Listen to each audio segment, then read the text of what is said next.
Okay, you heard it. Recording in progress. I think we can start now. So good morning and hello to everybody in the audience.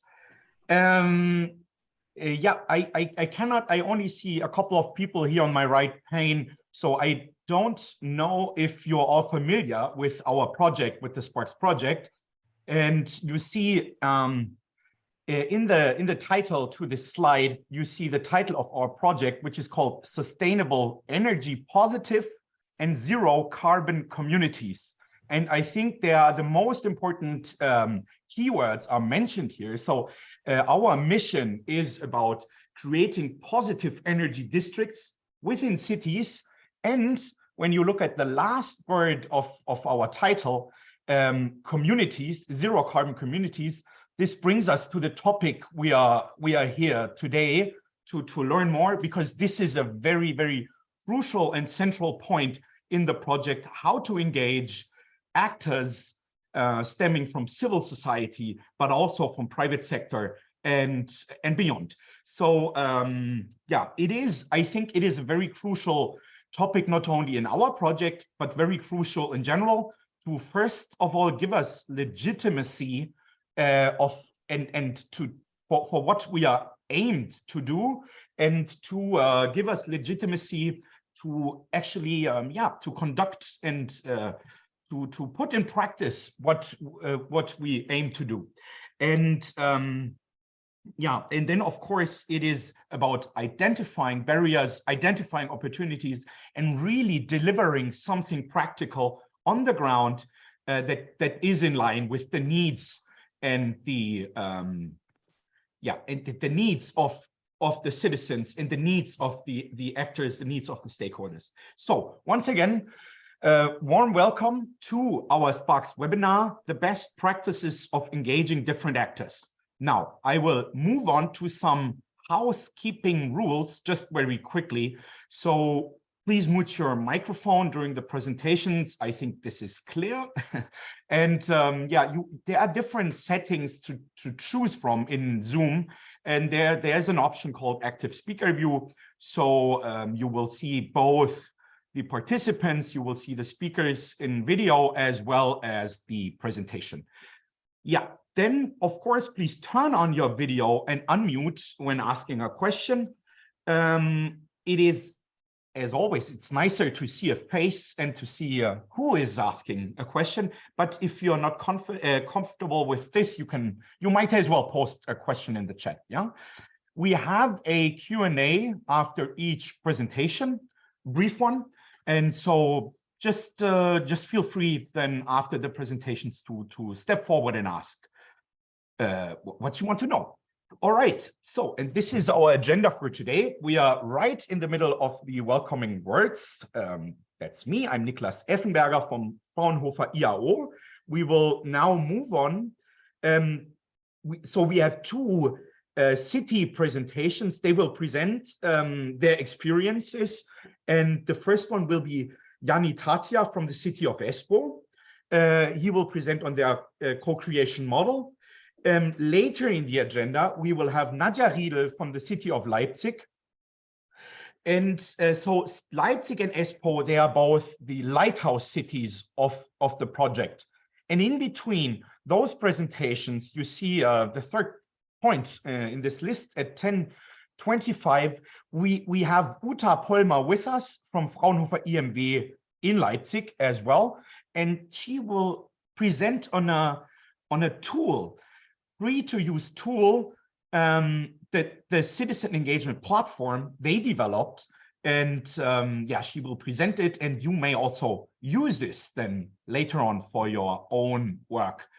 In the end, we will have Nino Gomez by SPI presenting on the lessons learned from the project, and let's say an overarching wrap up.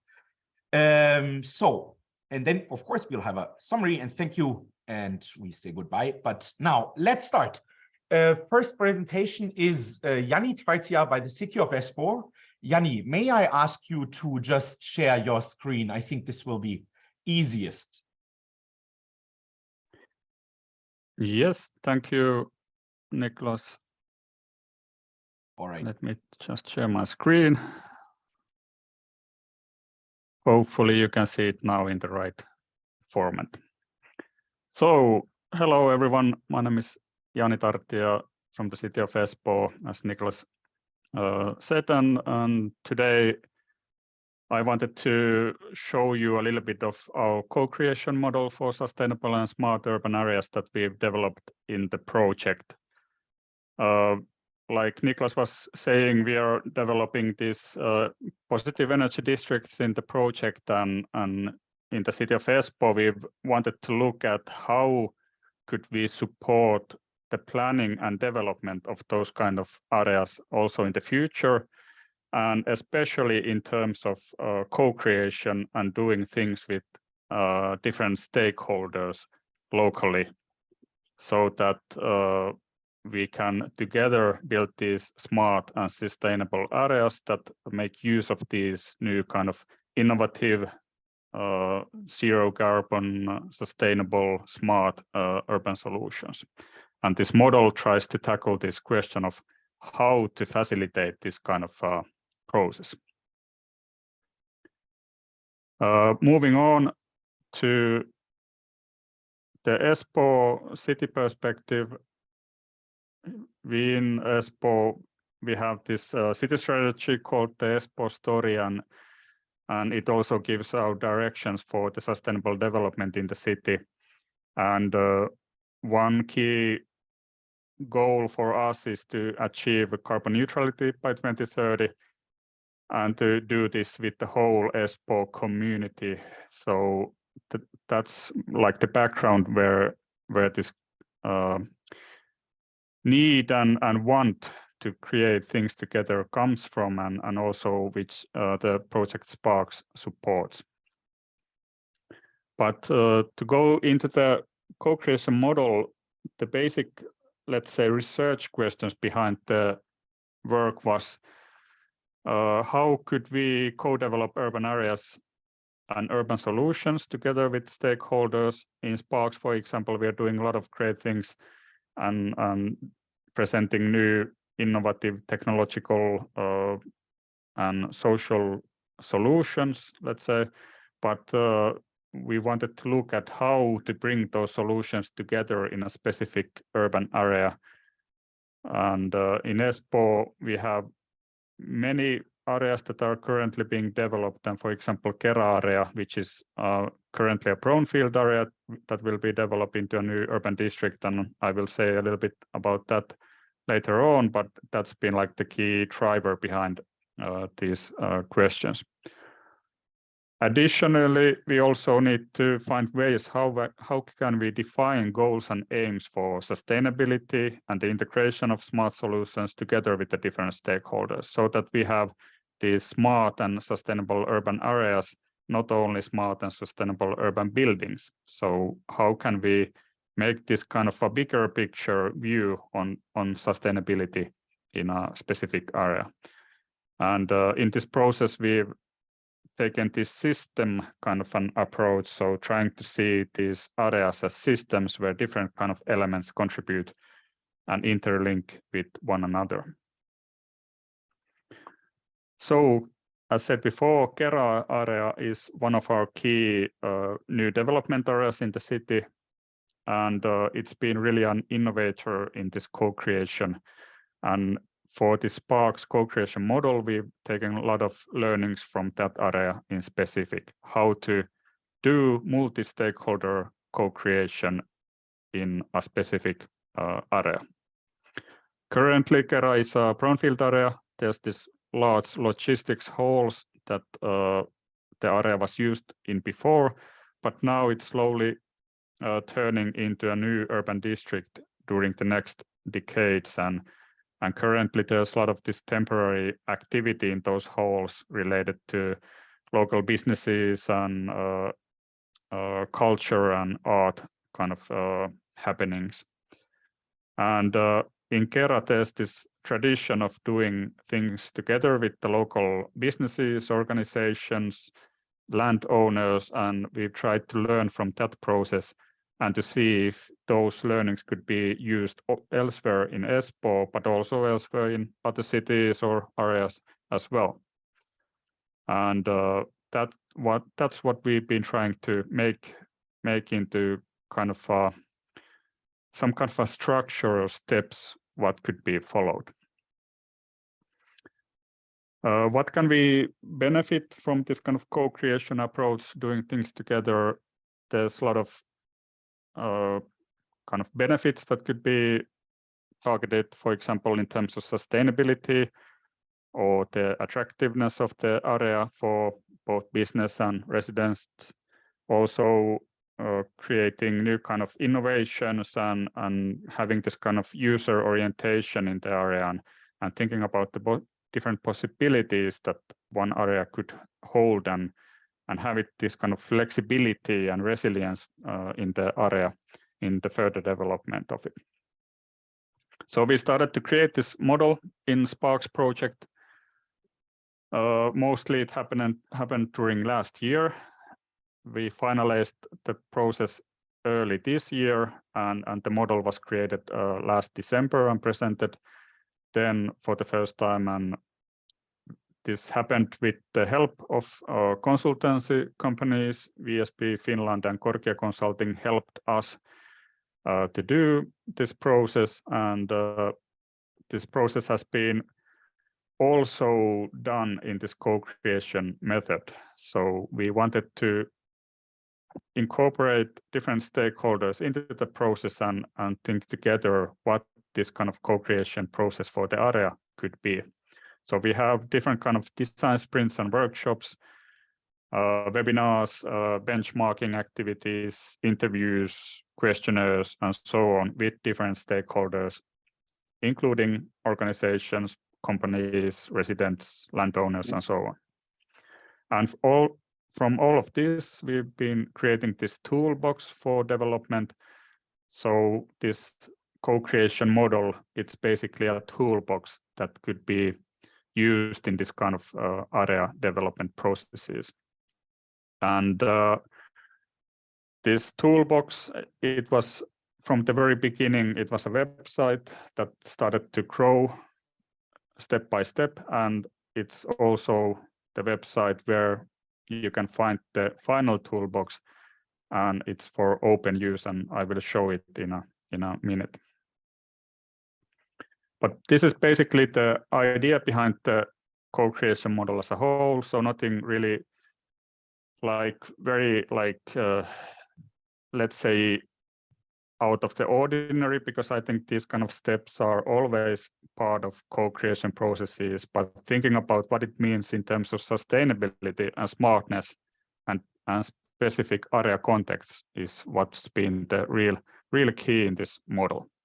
So basically we can identify different kind of steps that follow one another and then repeat, of course, as a cycle of development. And this kind of co-creation, it starts from the network-like approach. So we bring different stakeholders together and then start to think about how to do the things we want to do together. What kind of roles and responsibilities, what kind of steps do we have? And this model tries to provide some answers to those questions. Because of SPARCS is very interested in urban energy, urban mobility, we've also wanted to focus on those in developing this co-creation model. Here is an example of a third team called Green and Blue Infrastructure, which also during the process was evident that it's also very important in this kind of area development. So we wanted to incorporate that as well. And here's an example of that kind of sketch of the process that could happen when we are planning a new solutions for green or blue infrastructure in an area. But I think the easiest way is to show the actual website, so I will show that soon, but you can also visit it yourself. So there's the link to the website. It's both in Finnish and in English, and there's also the QR code that you can scan if you want to see it on your mobile phone.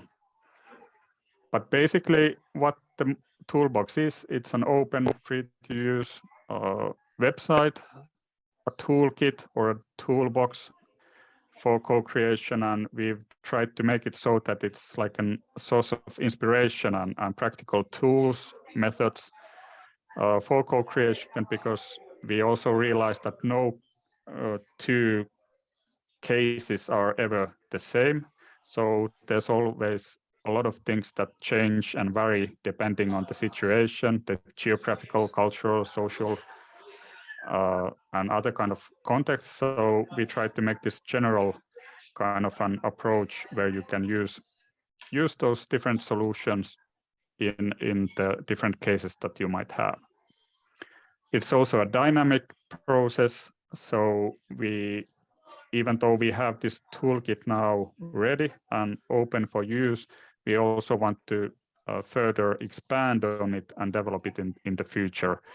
And at least at the city, we've realized that, for example, geographical areas and different case contexts would be good places to further develop it, and also different kind of thematic areas, such as, for example, utilizing 3D city models as a tool alongside this co-creation process.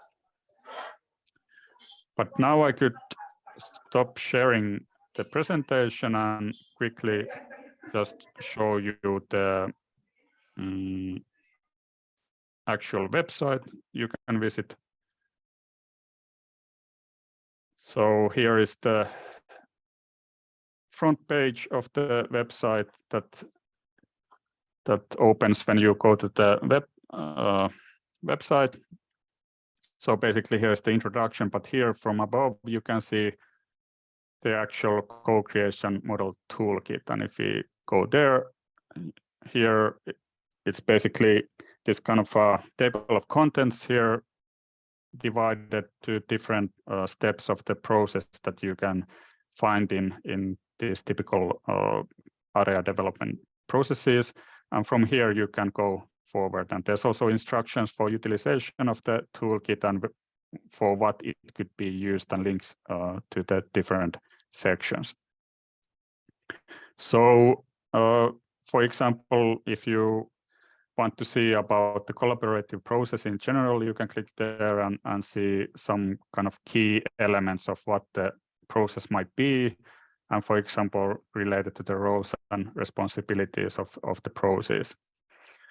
For example, also, if you want to read something about this approach of cities or urban environments as systems, you can have some kind of a brief glimpse on what kind of thinking it might require from the planning perspective to develop areas as a system with different kind of stakeholders.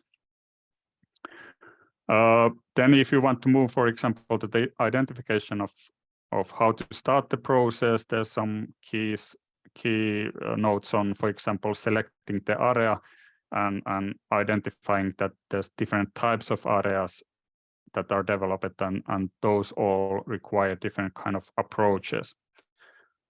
Also forms of implementation. So for example, this kind of alliance approach could be one way of working, or some other kind of approaches could be possible. And there's some kind of information and some kind of inspiration for selecting different kind of approaches for your projects.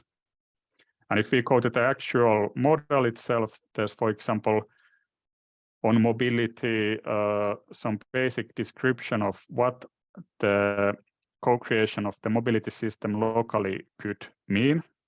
And there are these steps presented before, like identifying the needs and mapping the current state and setting objectives and so on. And from each of those, there are like the key elements described, what they could entail, and what kind of roles, as you can see on the right side of the screen, what kind of roles and responsibilities different stakeholders could have in these different steps of the process. So there's a description of the main process in mobility and in energy, and also briefly on the green and blue infrastructure as I presented before. And there's also been utilized this case study of SOCA area. So there's also example of what this kind of process would mean in a specific urban area, which in this case is SOCA, as we selected with our urban planning department as an important area for future development, and seeing what this kind of co-creation process could look like and start operating. And finally, I just want to show also, for example, methods that if you're looking like what kind of methods could be used in different steps of the process, you can find some examples from here. But I think the main idea behind this whole co-creation toolbox is that it's not a rigid model, something that you need to follow step by step, but more like a toolbox that you can use some parts for your projects, maybe get some inspiration, get some kind of structure for how to cooperate with different kind of stakeholders, and then you have to always localize it and see the context behind it. But that's all I wanted to share today, and thank you. And I turn the mic back to Niklas.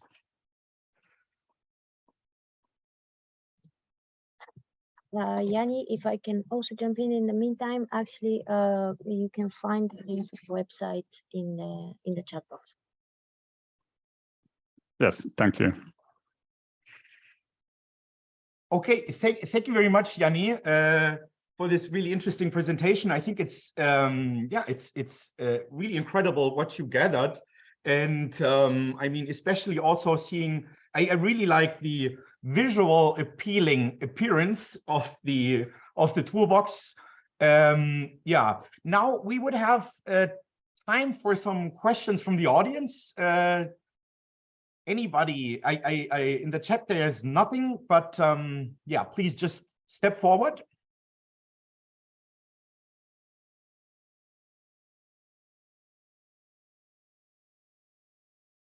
Everything was said, Jani. Very comprehensive presentation. I think so. Yeah, thank you. but yeah, I would have a question. So now you have this really wonderful toolbox where a lot of work went into, yeah. And what's your I don't know, strategy or your take on how do you disseminate it and how to really now get it into practice? Maybe you can tell a bit more on this, yeah. Yeah, that's a good question, and that's something we've been thinking a lot about recently and started to also work on that. And I think finding these kind of case contexts that we could somehow run it through or see if it can somehow be helpful in the process, it's something we've been starting to discuss with the different departments and groups in the city related to different areas in the city that are currently actively developed. And also we've wanted to focus on this kind of specific thematic areas.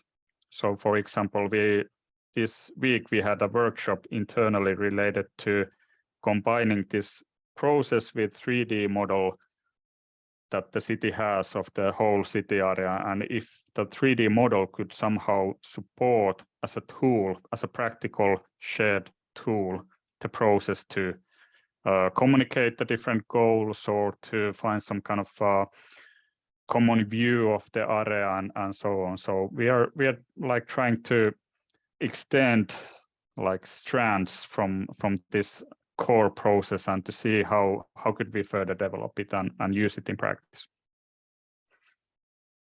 Great, thank you. Now we do have a question. Veiko, you raised your hand. Yes, I did. Can you hear me? Yes. Yeah, so my question, I'm Veikko Ikonen from VTT, also partner in this consortium. I think that we may have discussed also this already with Jani, but I want to hear your opinion that what is the most challenging in the recruitment of stakeholders and especially the citizens, because I think that the raising awareness and then recruitment, So how to get in and committed, I would say specifically those citizens that are not the kind of unusual subjects?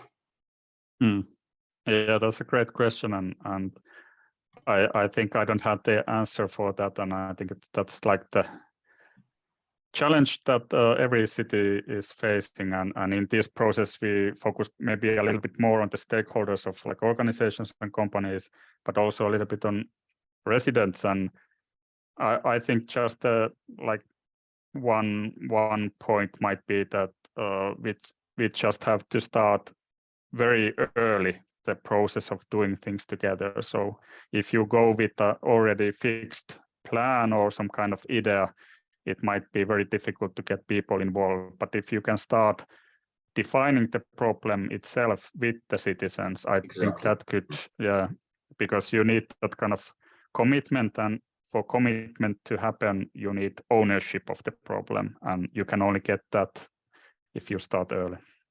I think that is a good answer. Thank you. Wonderful. Thank you, Veiko, for the question, and Yanni. So we do have a question now in the chat. Michael asked, I have a quick question. Is Espoo integrating data centers into its sustainability strategy as well? If so, I'd love to connect online. Maybe you can comment. Yeah, there's discussions of these data centers and utilization of the excess heat in different areas. But yeah, we could discuss also offline. Yeah, thanks. All right, then. Yeah, thanks everybody for the questions, and thank you, Yanni, once again for the presentation and for answering our questions. We will now move on in the agenda, and our next point on our next person in the agenda is Uta Polmer from Fraunhofer IMW in Leipzig, and she will present us on their work on the citizen engagement repo, so repository. Yeah, please everybody. Welcome, Uta, and yeah, you may share your screen. You already did. Yeah, thank you, Niklas. I'm still impressed by the presented toolkit, and I think it's of great value for all who are designing co-creation processes for cities.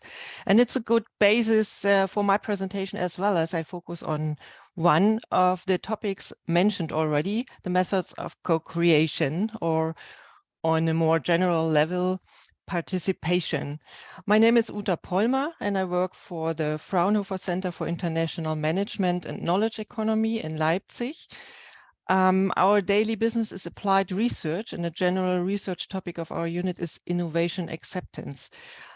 Citizen engagement and energy transition is one of our working fields, and another topic of engaging different actors in the framework of projects like SPARCS. I'd like to present our SPARCS Citizen Engagement Database, published about 2 years ago in Work Package 1. The idea was to develop an operational tool to support cities in finding the right engagement activities and procedures according to their specific framework conditions and purposes. And the first thing we did was to analyze past and ongoing SCC1 projects and their citizen engagement activities to find adaptable solutions for SPARCS cities and communities. Later, we expanded the radius to include other projects as well, because a lot of methods are transferable and can be used for different topics. Which sources did we use? We started from a basic collection of standard engagement activities and extended a database using data from an online survey 2 years ago and a handful of interviews by analyzing public reports and other available project documents, mostly from the internet. The result was a collection of about 90 different participation formats. And we defined a set of relevant criteria which would help cities to make their choice. This is how the website looks like. the structure is simple. We have a short introduction to the topic of the SPARCS project and the intention of the database here on the homepage. And if you click on the Browse Activities button right in the middle, you enter the database itself. On the left, we have the criteria to filter the activities. On the right, the collection of activities as index cards.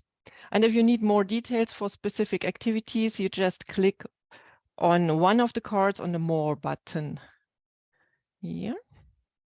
For every activity, we listed a short summary, needed skills and organizational requirements for the implementation, and references with links to different sources for further reading. Back to the filter section here, you can choose the framework conditions for your activities, the participation level, target groups, number of participants, frequency, duration, implementation, and the budget level. And for all these criteria, you find a short explanation if you click on the explanations button on the menu on the top. That's the explanation side in English. And for those who prefer to read it in German, there's a link to an article I published online in German, just to give you a short overview over the criteria and what they refer to.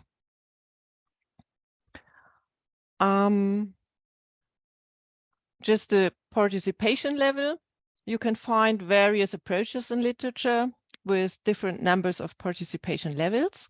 The International Association for Public Participation uses 5 levels. That's where we started, but in the end I chose an approach with only 3 levels to make it more usable for practitioners. So we have information, deliberation or consultation, and collaboration. The target groups derive from the activities we have been collecting. So every time you found a new target group, you just added it to the filter options and ended up with city administration, local businesses, youth, public institutions, citizens, experts and research groups, students, teachers, white-collar workers, marginalized work groups, and industry and private sector.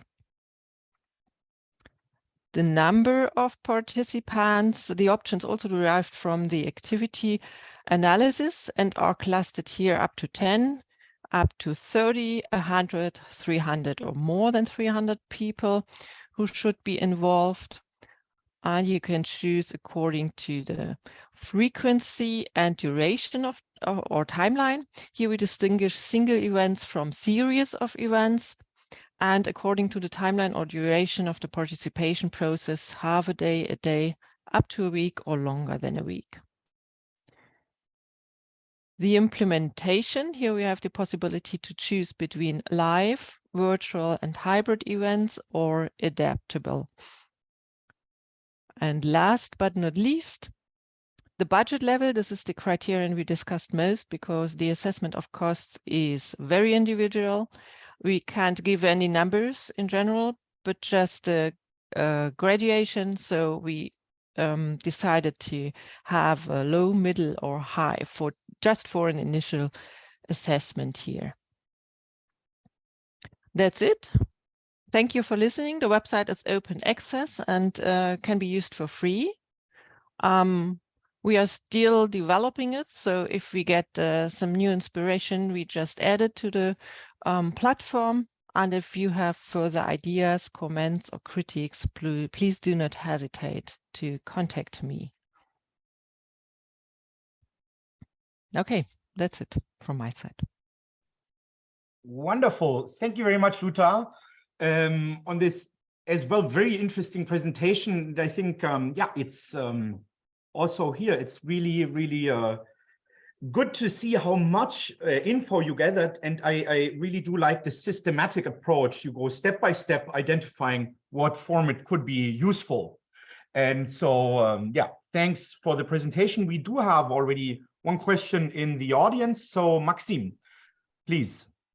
Yes, hello, and thank you very much for the presentation. And to be honest, I think I already saw the presentation and that information before, because I think even I was inspired a little bit because a year and a half before, we developed a toolbox for citizen engagement and sustainable mobility planning.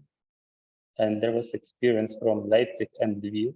And I think that maybe I could share it to you because it sounds like I think I used some structure of you presented on the website.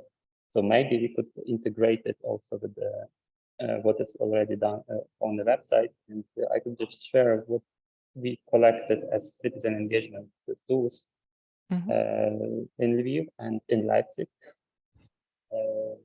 Yeah, because we did it together with the colleagues from former colleagues from the Leipzig City Council, I think. And it sounds like very adaptable solutions. And I know how maybe we could combine them, what we did in the view here and what we did on the website. And if so, we could also discuss it because I will be in 1 month in Leipzig, and we could discuss it better. How can we collaborate? I will just now in chat share what we have in view, if it is possible. And thank you very much for the presentation. Very nice. Yeah, thank you, Maxime. I'm very happy to see that there's already kind of results of our trial to inspirate. Yeah, indeed, we had a workshop with these SPARCS cities 2 years ago on this, and we had this presentation and discussed how to improve the platform, how it looked like 2 years ago, and we we integrated some of the ideas we got from the cities. So if there's more content or more ideas to collaborate, yeah, I think we should then connect and discuss it again. Any other questions? Yeah, wonderful. Thank you. So yeah, thanks, Maxime. And good, we have even more movement and collaboration out of this. So Veiko, please. Yeah, it's Veiko again. So it's an excellent tool and a database. Thank you for that effort that you have done. I'm just wondering that, do you have, because I couldn't find now it's quickly from the website to tool. So do you have here, because the people who are trying to look at what could be the right format, what could be the right tool, so do you have the GDPR guidance and kind of an, also some activities may require kind of an regional or local ethics committee approval statement opinion. So do you have that also in your tool? Thanks. Actually, no, we didn't involve these things because they are they depend very much on the regional conditions and framework conditions. So this is just an overview of activities or formats, existing activities and formats, and with links to existing projects. So there is always a kind of practical experience behind these examples. And there might be in some documents, there might be things like that mentioned, but we didn't put them in the short summary. This is something you have to find out for yourself then in the next step. This is just to get an overview, to get an inspiration where to start, which kind of possibilities to have to get in connection with citizens or other target groups. And then you have, of course, you have to check yourself if it is possible in what kind of implementation in your own situation, in your own project. So this database is just a starting point. Okay, thanks. All right, thank you. I think we still have room for one little question. Is there still somebody wants to ask something? Maybe No? I'll go. Oh, yes, please. Piotr Kalbalczyk. Most of all, welcome everyone. I'm here actually privately completely. I used to work on smart city projects in the past, and I know that Nicholas is great in leading interesting webinars, so I decided to join. I would have one question with regard to citizen engagement. I've noticed that Espoo and Leipzig are the lighthouse cities here. And I was curious, do you think, or would you say that people have a low degree of engagement while they resist to the transition and to opposed means, or to the proposed means, or they are, it's lack of awareness. They are interested in other things at the moment, at this point of time. Has something changed in here? Do they push to implement innovative solutions, but they don't know how to? They are not interested in it, or there are some other barriers? How would you define the problems now with the citizen engagement in the lighthouse cities?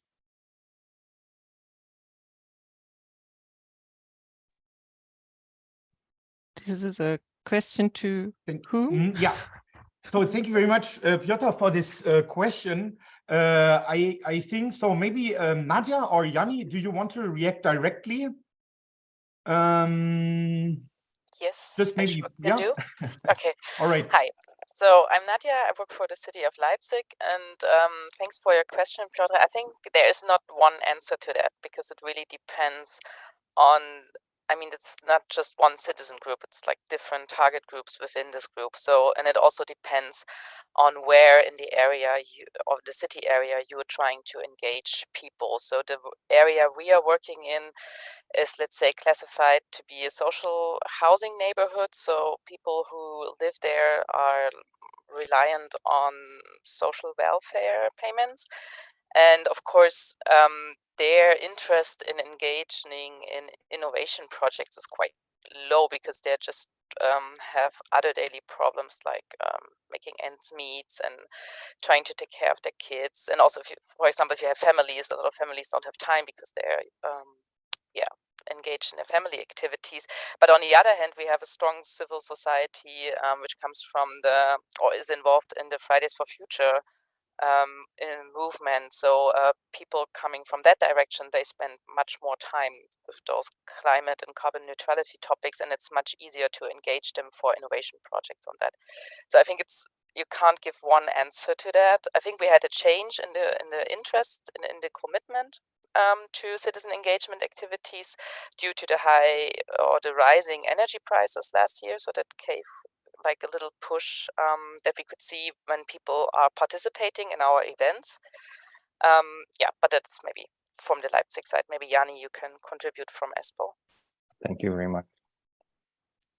Yeah, I just basically wanted to say the same, that it's so diverse group, the residents. So it's all of us and different kind of backgrounds and situations. So some are very active and some are less active, but they might be active in some other like perspective instead of like smart city development or sustainability. So yeah, I think that's a challenge that we're always trying to tackle, like how to get people involved, and as Veikko was asking, how to get those people who are not like the usual suspects, how to get them. And I think these kind of projects are good in a sense that we can try out something new and something different instead of like what the city does as on a daily basis, and then if we manage to do something good, try to get that into the city like daily business as well.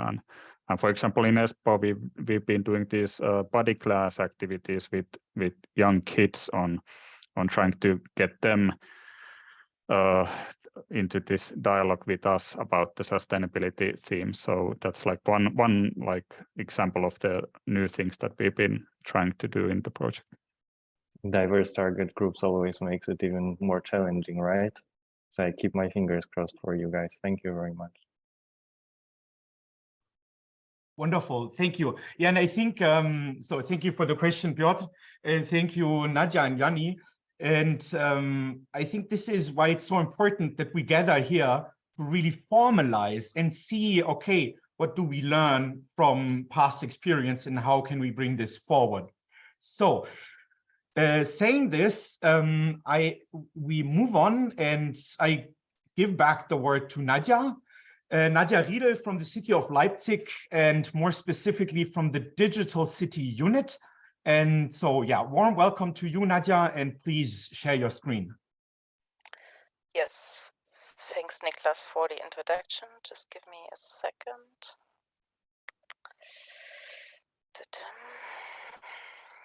So, this should work now. Yes. Yep, perfect. Yes, perfect. Thank you.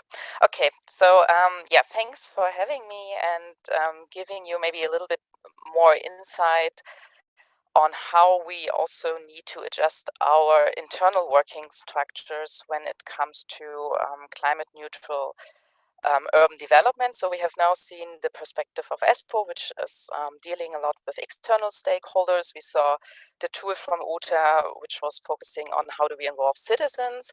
But on the other hand, I have experienced it, or we have experienced that it's also very important that we adjust our internal working structures to become more efficient as a municipality, to become more active and faster when it comes to planning and permitting processes, for example.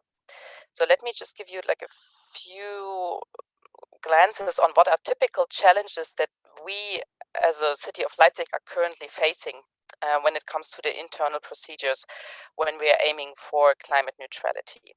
So I tried to pick out 3 examples where we already see that we can't work anymore in this typical silo structure that municipalities usually have, at least in Germany. So those are 3 examples. When we start on a very high level, we see at the moment that we are conducting the municipal heating planning. So this is basically the structure or the strategy how Leipzig's heating supply can be climate neutral by 2038 is the target at the moment. And we already see in this working process that we need to involve at least 12 city offices and departments coming from the environmental protection, from the traffic department, from the urban planning department, from finances, from sustainability department, from social welfare department. And we already see that the working process, we can't do them like we did before with those long-term procedures, trying to involve and get everyone's commitment to a plan.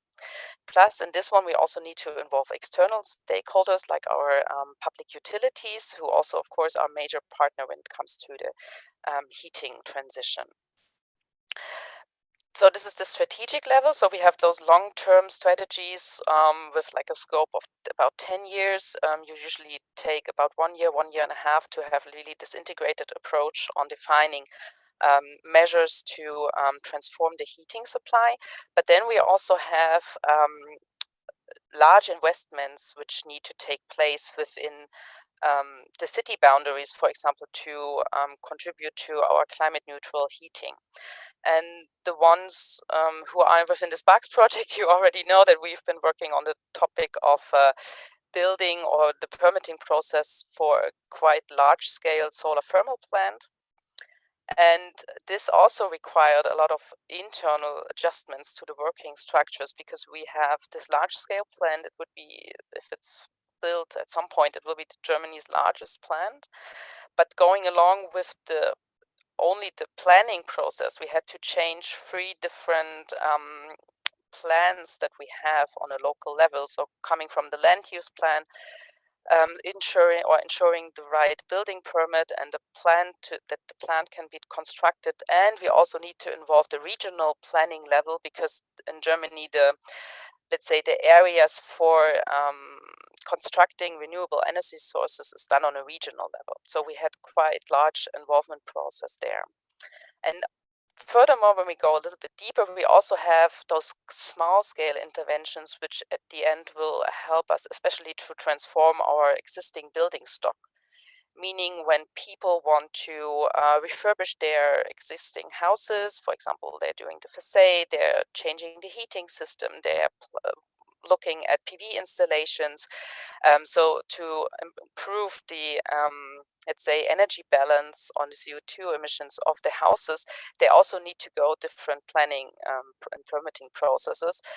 But additional challenges come, for example, from the topic of the monument protection, because we have quite a large scale of buildings in Leipzig which are under monument protection. So not everything is allowed when it comes to those legislations which would be necessary to improve the energy balance of the building. And we additionally have so-called social conservation areas. This comes from the increasing rents that we had for the last 10 years in Leipzig, and there are certain areas within the city where the owners of the buildings are limited when it comes to the increase of rents that they can maybe do after they did some modernization or renovation works of the building. So when the owners of the buildings in those areas want to adjust the facade heating system with the additional costs which could be put on the rent, so there would be an increase of the rent for the tenants, they need to do an additional permitting process. And this is also limiting owners from really contributing to the energy transition of the buildings. So those are maybe just 3 examples that we face on a daily basis. And I would just give you like maybe 2 or 3 things how Leipzig is on one side dealing with the topic of climate neutrality and working structures, and what we do within SPARCS also to contribute to first faster and more concise working structures. So don't be scared, you don't have to read what are in the different columns. I just wanted to illustrate to you, this is the typical silo structure that we have in the municipalities. So you have the big departments, which consist of even more smaller departments.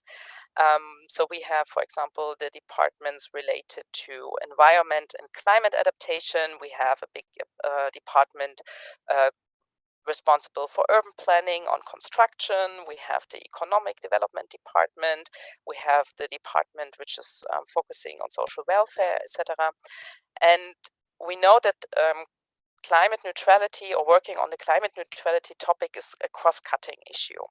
And the city of Leipzig tried to take care of this cross-cutting issue by having one unit main responsible for sustainable development and climate protection.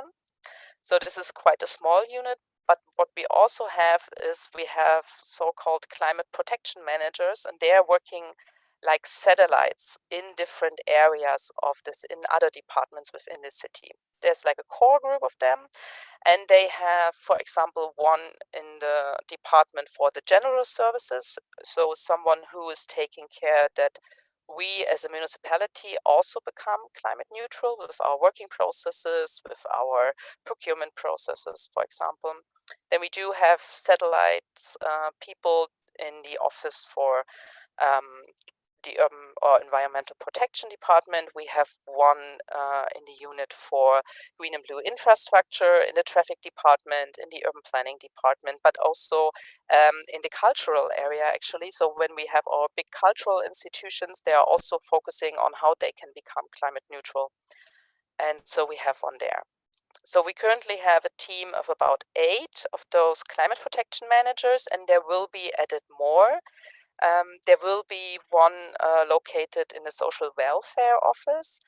And there's also an inquiry by the city council that we should also have somebody working within the health department, because when we look at climate change and what kind of effects it will have on the city, we will see that there will be higher effects on the health of people, especially in summers. If we have hotter summers, there will be health problems for the citizens. So the aim is also to have a person there who is also the connecting point of the activities of the health department and within the climate protection part.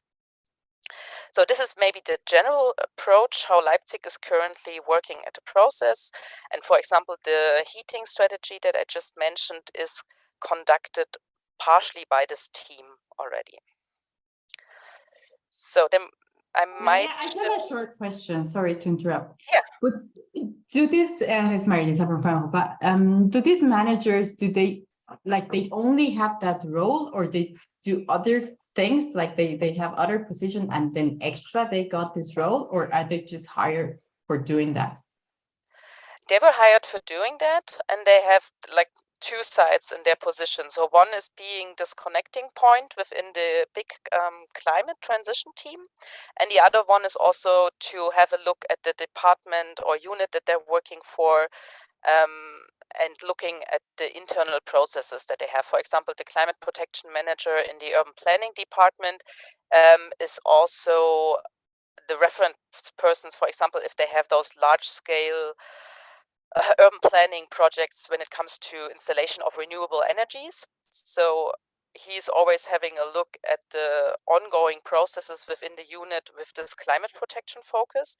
Or for example, in the greenery department, the person also looks at the internal projects that are taking place also with this climate view, let's would say. So they're kind of always checking what is going on and maybe giving hints how the work of the units can be enhanced to really aim for this climate neutrality goal. Does this answer your question? Yes, super. Thank you. Thank you. Okay. Yes. So I'm sorry, Marilisa, I don't see any hands or questions because I only have one screen today. So please really feel free to jump in if you have any questions. Okay, so maybe let me switch to what we do within SPARCS. And so we have one task, which is at the beginning sounded quite similar to what ESPO was doing with the co-creation model. For us, it was named Standard Model Climate Friendly District Development. And I have to admit, it took us some time to define what is meant by that. But I think we came out with a quite good solution.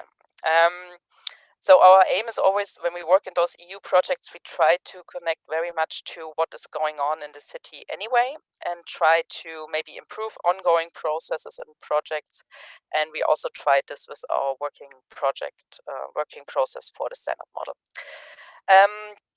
The city, or all the German cities, are eligible to a national funding scheme, which is called Energetic Refurbishment Concepts for inner city areas.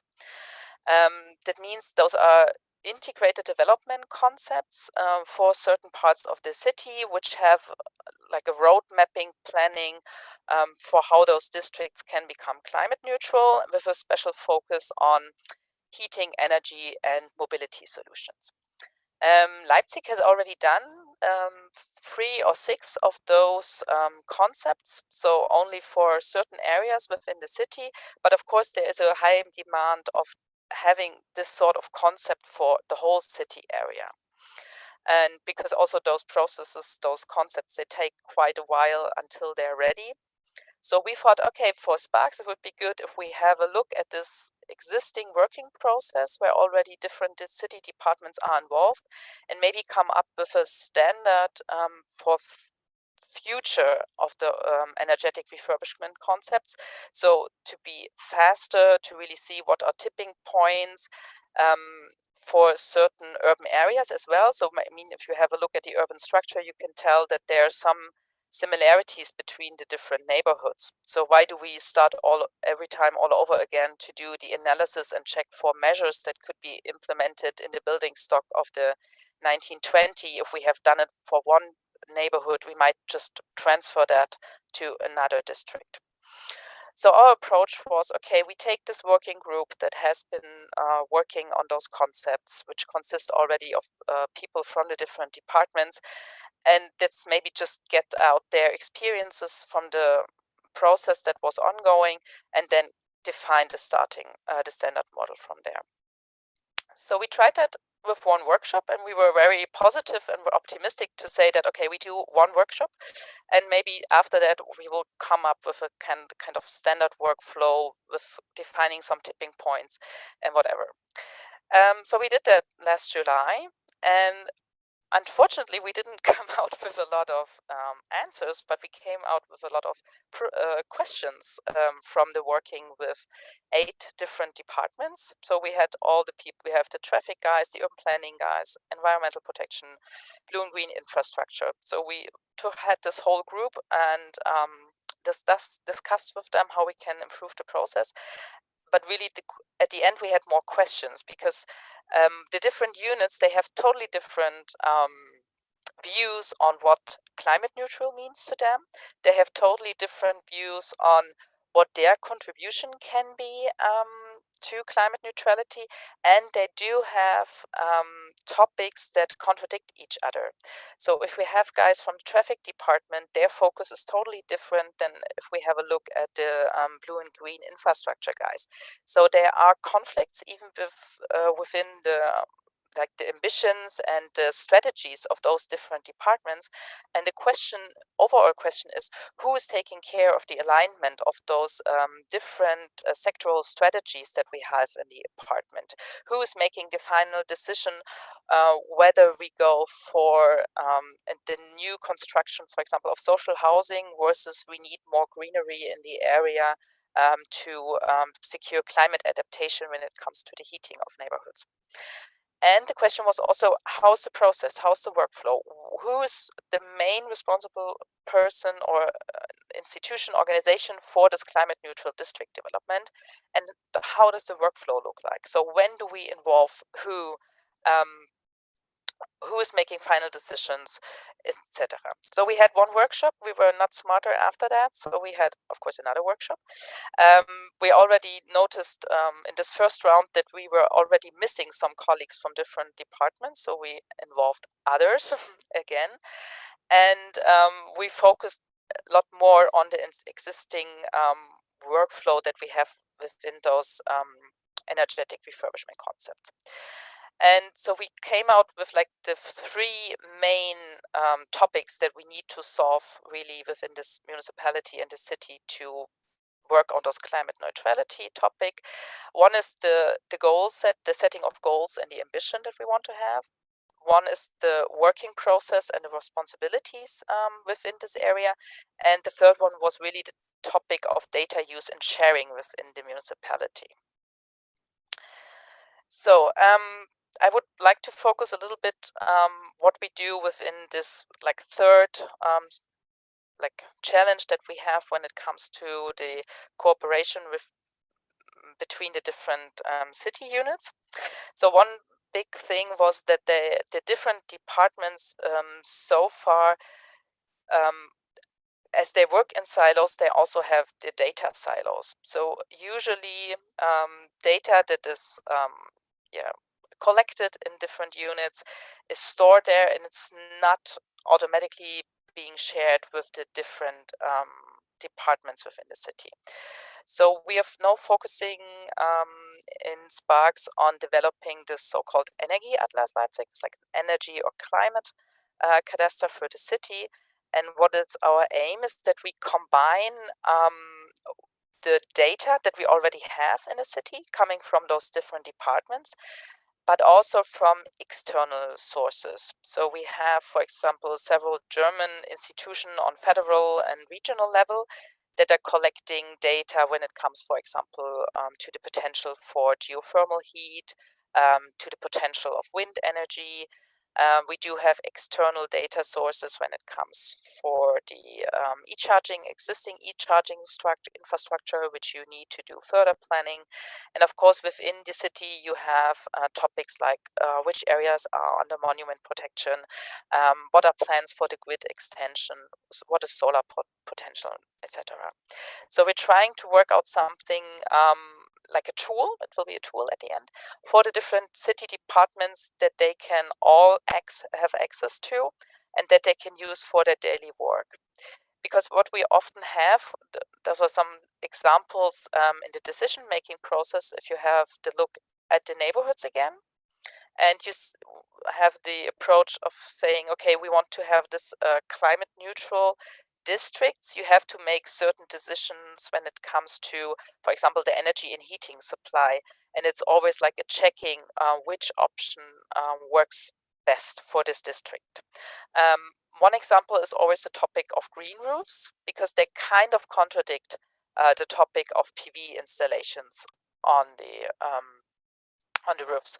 So we have like a green roof potential cadastre, so where there was already a check being made which roofs within the city area have a very high potential of becoming a green roof, and we also have a checkup for the roofs.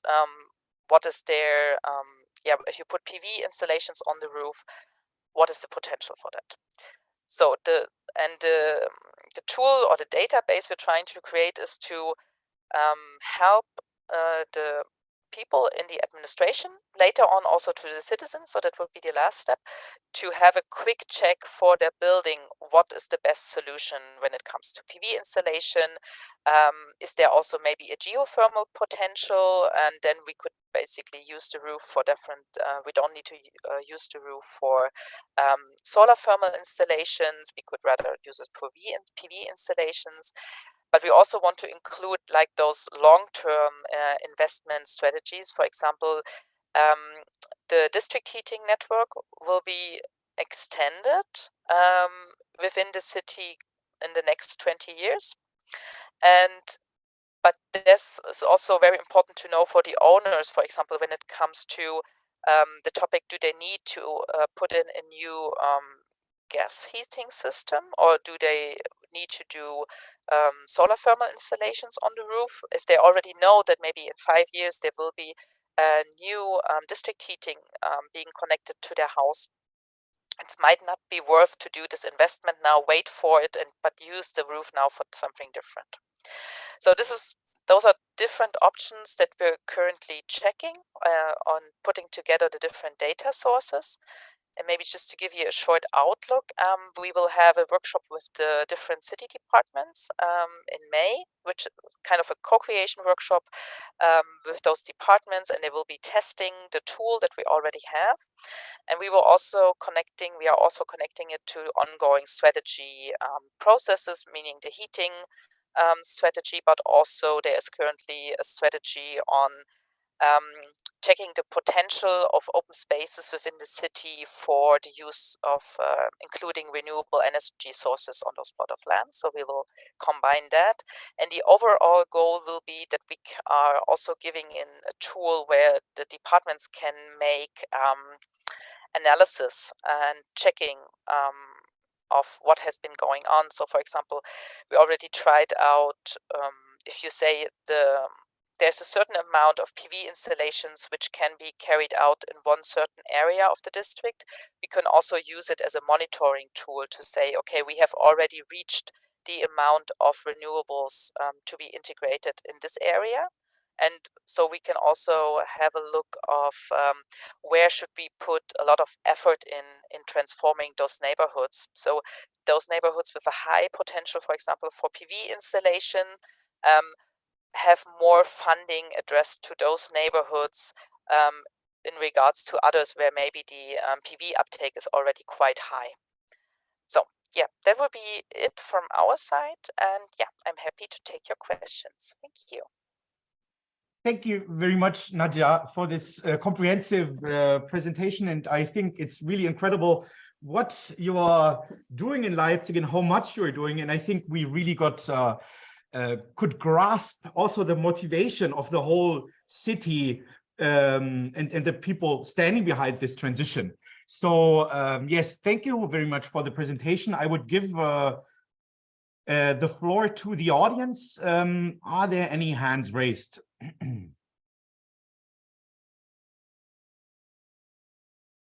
Give them some time to think, or give our audience some time to think. If yeah, you can also put in the chat. I'm not seeing any questions there, but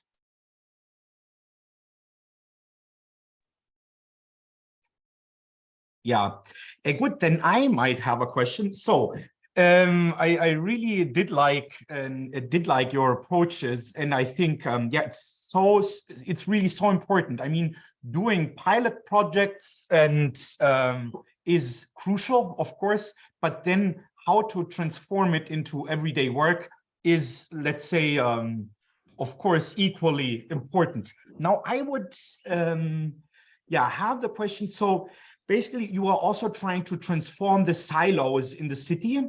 And now what silos do quite okay are, let's say, efficient and clear, maybe sometimes not efficient, but at least clear processes and clear steps. How is it now when you introduce more, let's say, co-working and those intermediary talks and meetings? How is it going? Is it slowing down, or how do you experience this? Maybe you can tell a bit more on this. Yeah, thank you.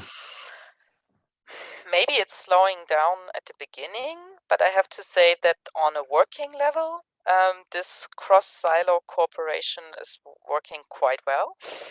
And also this climate protection team, on this level, I think everything is going quite well. It's rather the high-level management that still needs to adjust and yeah, see the urge and the benefit of this cross-cutting, because then on this level you end up with discussions on resources and financial and yeah, so on a working level I would say it's getting better, and also because we see we have a because it's the same people over and over again, so we have there's some sort of trust between the different persons, so it's a quite open discussion. People know each other for a while now, so it's quite easier for them to involve in those overall new processes. But I clearly see that the higher level, how to involve them and commit them to those processes is much more difficult. Niklas, you're muted. I'm muted, yeah. Thank you. That's a takeaway, let's say. But then I would have another follow-up question. I mean, how did you came up with this idea of, I cannot recall the exact name, but these ambassadors, placing them in between the different silos or sectors, domains? That was actually the so I think until 2 years ago, the city didn't have a unit dedicated to climate protection and sustainability. And I think there was an initiative by the city council to establish such a unit within the municipality. And when they were thinking about how they can design this unit, they came up with this ambassador satellite approach. And then it was also, let's say, how do you say, there was a commitment by the city council to do so. And I spoke about those additional people that will come in, for example, for the social welfare. There was also an initiative by the city council saying that further ambassadors need to be added. Okay, wonderful. Thank you.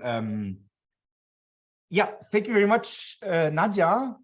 And now we move on to our very last presentation of the day.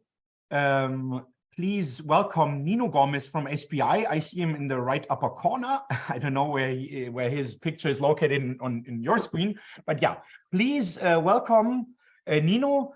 He will talk about the lessons learned from within the project, and yeah, we are looking forward and excited about your presentation, Nino. Nino, may you share your screen? Thank you. Hello, Nicholas. Thank you a lot.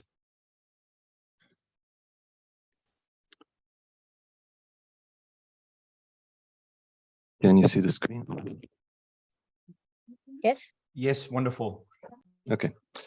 So I am Nino Gomes from SPI, and we are part of the work package 1 of SPARCS, which deals with the urban transformation strategy in all the 7 partner cities that work with SPARCS. So basically, we are, for this task, we are collecting the inputs from all the SPARCS partners concerning the activities that involve social engagement, stakeholders, and public. So I'll talk a bit about the process and the results we have so far. So in the introduction, I'll speak a bit about the task, then also the supporting materials that were developed to help the partners in designing the activities and sharing the experience, and some of the results. This is a task that will last until the end of the project. So for now, we have some preliminary results that we'll share now. So in terms of the task, the idea is to find ways to empower citizens and relevant stakeholders in conceiving, developing, and delivering the city vision that was devised for each partner city. And this should be done using tools such as co-creation and co-development and co-implementation. Mainly, this task is interconnected with social engagement activities in other work packages of SPARCS also. So the social and community engagement activities should be done in the whole project, and this should promote the co-ownership by the citizens and stakeholders in the whole process of the SPARCS project. So the tools that were developed, here again, this is interconnected with other tasks. It's very important to mention the platform that was presented by Uta earlier.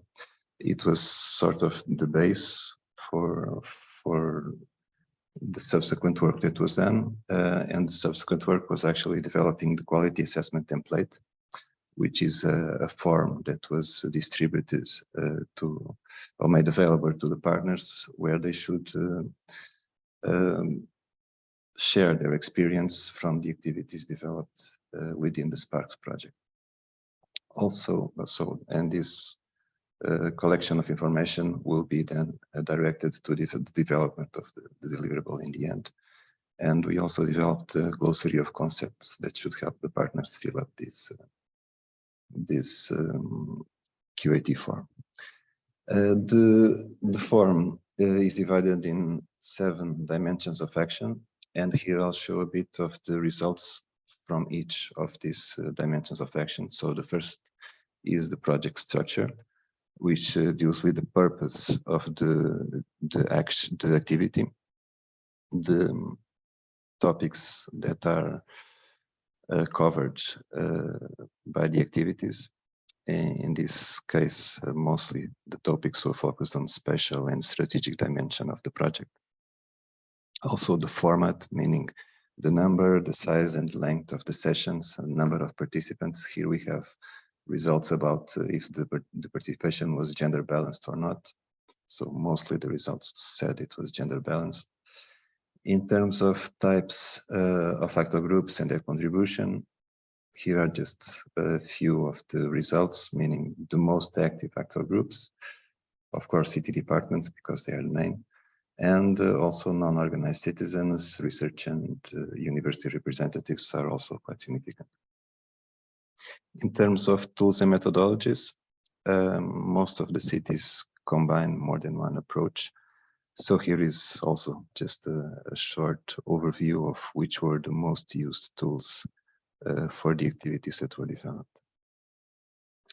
In terms of institutional context, the questions were mostly about the entities that were involved in the design and implementation of the activity, and also the role and contribution of these entities for the design and development of the activity. Here are some terms that are explained in the glossary of concepts, meaning most of the entities were seen as catalysts, which means with capacity to provoke dynamics in the process.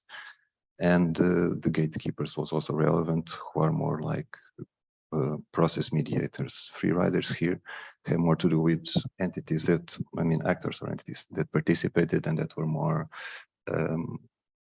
focused on their position and didn't change so much the dynamics of the process. In terms of partnership development and agency, the questions were about the establishment of new partnerships, development of new cross-sectorial cooperation frameworks and interinstitutional frameworks. And here we see that we had 11 sessions that resulted in new cooperation frameworks, 9 sessions that resulted in new interinstitutional frameworks. As you can see here, we have for now 27 activities reported in the QIT forms, mostly by the lighthouse cities, but all the partner cities have contributed with their activities also. Here, the actor groups that participated in the activity and also their role. In terms of communication channels, we found that mostly multi-level channels were used, meaning vertical and horizontal channels, but a quarter of the activities were mainly developed using horizontal channels. Communication tools used. Here is a list of the main tools that were defined by the cities. And here it's, I think, probably the most interesting part is the suggestions from the cities and the partners on how to improve communication. So here we have some examples, like the need to adapt different communication channels for different typologies of actor groups, or the usefulness of sharing some questions or small tasks in advance in order to get the participants prepared for the activity. Also, there was a question about the communication strategy. We can see that at least 11 activities were developed without a communication strategy, but a relevant number was developed with communication strategy. Here, we are just showing the results from the forms. In the end of the task, we'll try to develop some correlations and try to understand more the connections between the findings. In terms of learning process and capacity building, we asked about more significant topics that emerge, relevant competencies and fields of expertise. Here, of course, communication and facilitation skills were reported as very important, but also some technical aspects which had to do with the type of event that was developed. We have here the sustainable mobility or the technical product development were also relevant for the activities. Questions about the change of perceptions resulting from the activity, or the involvement of hard-to-reach groups. In this case, we had 9 sessions that involved hard-to-reach groups, but mostly didn't. Sometimes it has to do with the format of the session, and sometimes just because they are hard to reach. In terms of governance, know-how, and knowledge transferability, here are also, again, some inputs from the partners in terms of the contribution of the activity for organizational improvements and institutional learnings. We can see that in some cases it helped develop new methods of working with stakeholders, or helped foster common understanding of challenges for reaching a climate neutral future. These are all findings that will be made available, and they are, I think, quite interesting from the process. Also about the adequateness of the normative and procedural frameworks for the social and community engagement activities. Most of the answers said the frameworks are adequate. And also we asked about the adequacy of the frameworks for interinstitutional knowledge exchange. And finally, inter-organizational learnings. Here we asked about the adequateness of the organizational structures. So there was the normative part. This is the organizational part for the implementation of the activity. Here we have like 50% of them were adequate. Involvement and contribution of supramunicipal bodies. Most activities didn't have the participation of ministerial or super-regional entities. And the involvement and contribution of citizen group representations. Most of the activities didn't have the contribution, but this also may have to do with the format of the activity. So in terms of results, this is a brief summary. And as I said in the beginning, it's a work in progress. For now, we have 27 QITs. We are still collecting, and we expect to be able to show some preliminary results soon and continue preparing the final version of this work. Thank you.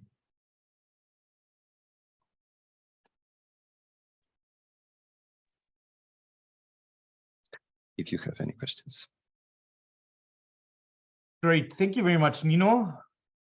Nino already said it. If you have any questions, please just go ahead. There's a new message coming in. Okay, Maxine has to leave. It's no question. Thanks for joining. Okay. Are there some hands raised? No? Then I might have a question. Nino, can you tell us a bit more on the timeline now, how things will go on, and on the, let's say, exploitation of the whole results you, let's say, collect and gather? Will you have further, let's say, initiatives taking people by the hand and showing them how a collaboration could look like and what to do actually with our results? Or just maybe tell us a bit more on how things will go on now. The main idea is to be able to share the results, and there is, like as it was said before, most of these activities are tailor-made and the results are specific to that situation, so it's not easy to transcribe some direct solutions, like if you want to do this, just do this. I think also the platform, the toolbox that was shown by Ute is a complementary thing to a complementary tool for this work that is being done. And I think mostly the idea will be to share the results and to make it available so lessons can be learned throughout the way and after the end of the project. So there is no specific milestone expected in the meantime.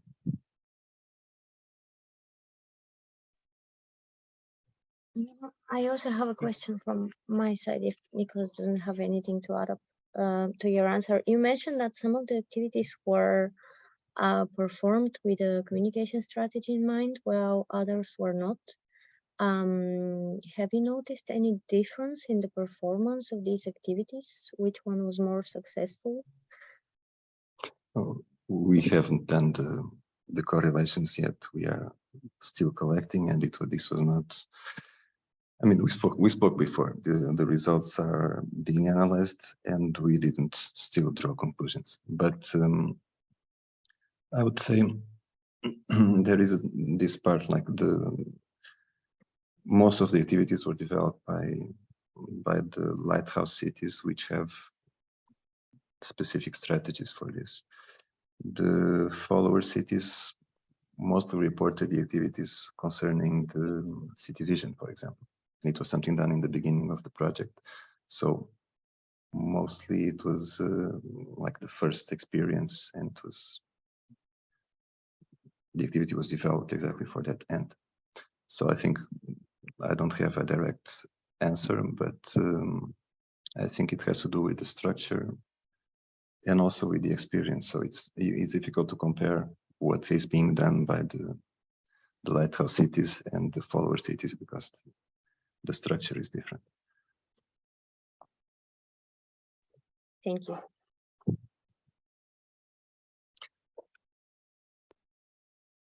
Good. Thank you, Vladi, for the question. Thank you, Nino, for the presentation. I think we are now 5 minutes behind time, but we are actually in the end of our webinar. Before ending, I would like to take the opportunity and thank Vladislava from GOPA and Mia from the city of Espoo, because they were actually behind this webinar, organizing it. And so thank you very much. Now, maybe to give the word again to our speakers, maybe we can have one last wrapping up sentence on what will be the next thing regarding collaboration you want to tackle, and just to, let's say, give an end to our webinar now. Please, why don't we start with Yanni, where are you? There. Okay. Okay, last sentence. Just connecting and having a dialogue. Wonderful. Thank you. Please, Uta. You're still muted. Sorry, we are still improving the database, so everything we get as inspiration or ideas we can still include until the end of the project. Wonderful. So that's to the audience. Please, yeah, share your ideas. And now, Nadia. Maybe further collaboration and improvement of processes and structures. Very good. The core topic. And now, Nino, last but not least. Just say that there is still the roadmap that is being done by the cities, which is very important in terms of leading to the city vision. And it's another great opportunity to involve stakeholders and to give us the results that we need to put in the. Wonderful. So we all hope we get the results that we need and expect and want. And so, yes, thank you all very much for joining this SPARCS webinar today, and wishing you a nice day ahead. And yeah, hope to see you all again soon for upcoming discussions.